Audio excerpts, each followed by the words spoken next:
Assalamu alaikum wa rahmatullahi wa barakatuh. Ndugu zangu watu wa tiba za asili na afya iliyokuwa bora, tunaendelea tena masomo mazuri kabisa, masomo ambayo yenye kuelezea faida mbalimbali za mitishamba au dua.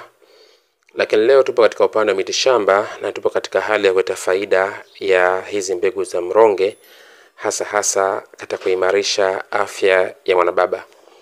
Mbegu za mronge katika kuimarisha afya ya mwanababa. Ninapozungumzia afya ya mwanababa, watu wengi wa kiume au wanaume nadhani watakuwa wananielewa, na hasa kama ni mwanamke ambaye mwenye kujitambua atakuwa amenielewa. Na kusudia hapa kuimarisha afya ya kiume cha mwanaume ambaye alifikia baligh, mwanaume ambaye amezorota katika mfumo wake wa kiume kusimama vizuri. Tumetumia tafsiri kidogo. Kuna baadhi ya watu ambao wanalalamika, wanatufuata wakisema kwamba shekhe, mimi bwana mtihani sisimamishi vizuri, au nikisimamisha haikai kwa muda mrefu, au nikisimamisha huwa imelegea, au nikisimamisha huwa katika hali ambayo sio nzuri. Sio nzuri kivipi? Kuna baadhi ya wanaume wana changamoto, kwa maana akisimamisha uume wake huwa ni mlegevu. Umesimama lakini kama japokuwa umesimama ukiushika hivi unakunjika. Sasa uume tunasema huu ni mlegevu. Umesimama lakini mlegevu. Kwa uume ulisimama barabara, mara nyingi kushika hivi au mara zote kushika hivi, inakuwa kama jiti, haliwezi kupinda wala haliwezi kukunjika. Na mmenielewa hapo. Kwa hiyo kuna baadhi ya watu wengine huwa katika hali ambayo uume wao ni mlegevu. Umesimama lakini unakunjika, umesimama lakini unabonyea. Sasa uume tunasema uume huu ni mlegevu. Lakini kuna baadhi ya watu wengine pia wanalalamika, bwana shekhe, mimi katika mazingira yangu nilikuwa nayo, uume wangu unasimama sawa, lakini pamoja na kusimama nikienda katika mechi na mwenza wangu, timu pinzani nikienda naye sekunde ya kwanza ya pili, tayari mimi nakuwa nacheua. Ndugu zangu wengi ni watu wazima, tunaelewana hapo. Napokusudia hivi na kusudia wale watu ambao wanawahi sana kumwaga. Sawa? Sasa watu ambao huwa wanawahi sana kutoa makamasi kabla mwenyewe hajaamua kupenga makamasi yashatoka, sasa mara nyingi huwa wanapata fadhaha au fedheha.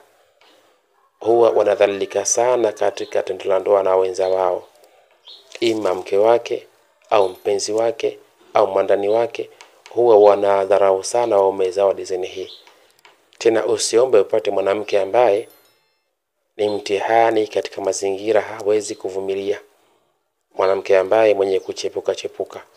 Hawa mara nyingi wanaumiza sana waume zao au wenza wao.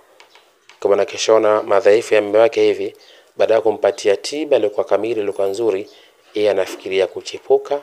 Mwisho wa siku anajikuta anapata maradhi, mwisho wa siku anajikuta anapoteza ndoa au anapoteza uaminifu kwa mwenza wake. Sasa hii ni dawa ambayo nakuelezea hapa, ni dawa moja ndogo sana, lakini wengi katika watu kiwaambia huwa wanapenda kudharau. Sijui kwa nini watu wanapenda kudharau na wanapenda kudanganywa. Kuna hizi mbegu ambazo ni za mronge, mbegu ambazo ni nzuri sana, mbegu za mronge au moringa seeds. Hizi mbegu za mronge ni tiba biidhnillah, ni dawa nzuri sana kuimarisha hilo jambo. Wazee wa zamani walikuwa watumia hivi, akijihisi haipo sawa, basi wala wiki nzima anatafuta mbegu za mronge nyingi, alafu kwa siku walau anatafuna punje 10 kwenda juu. Kama anafuna karanga, atafuna karanga. Hao vijana wa sasa hivi wengine waliochangamka, aenda kununua karanga zake robo kilo na mbegu za mronge, anachota vipakiti za kadhaa, anachanganya punje 100 za mbegu za mronge na karanga robo kilo, anakuwa anatafuna. Ni dawa nzuri sana hiyo kwa anatafuna hivyo. Kwa siku fanya hivyo. Au zile mbegu 100 zile ukachanganya na karanga zako sangi robo kilo, ukatumia ndani ya siku 3 tu. Utafuna karanga, utafuna mbegu za mronge, utafuna karanga, utafuna mbegu za mronge. Ndugu yangu, utakuja kunishukuru. Kuna faida kubwa sana za hizi mbegu za mronge, kwa sababu ni tiba, lakini istoshe zinaenda kusafisha mirija yako, na istoshe zinaenda kusafisha mirija yote ya sehemu za siri katika mfumo wa uzazi, na istoshe zinaenda kuimarisha ile afya ya kiume chako. Kwa hiyo kama utaamua kutumia mbegu za mronge kutafuna mara kwa mara, zitakuimarisha jambo lako ambalo ulikuwa umeathirika nalo. Na kama ulikuwa mtu kuadhalilika kwa mke wako, basi heshima ya ndoa itarudi. Tumieni hivyo ndugu zangu, zitakusaidieni sana. Kwanza sio dhambi kutumia mbegu za mronge, la istoshe haina madhara. Tofauti na watu ambao wanameza madawa au wanatumia madawa masindano ili kuimarisha uume usimame vizuri, ili inakuwa unajiathiri. Unachoma sindano ya kufanya uume usimame sana, utasimama, lakini kadri siku zinazidi kwenda utajikuta unazidi kudhorota, na insha Allah baadaye unajikuta upo katika hali ambayo ni mbaya zaidi. Mungu atuhifadhi katika hilo. Kwa hii ni faida nimeitoa kwa wanaume, hata mwanamke kama unafahamu hii, basi nakuomba mtengeze mume wako. Njia ya kwanza za kutumia kutafuna au la hasha, chukua punje zako 10 au punje 100 za mbegu za mronge, zianike zikauke vizuri. Na kuanika sio lazima juani, hata chumbani, ziaje kwa muda chumbani tu. Zinakaa mpaka zinakauka. Zitwange upate unga wake.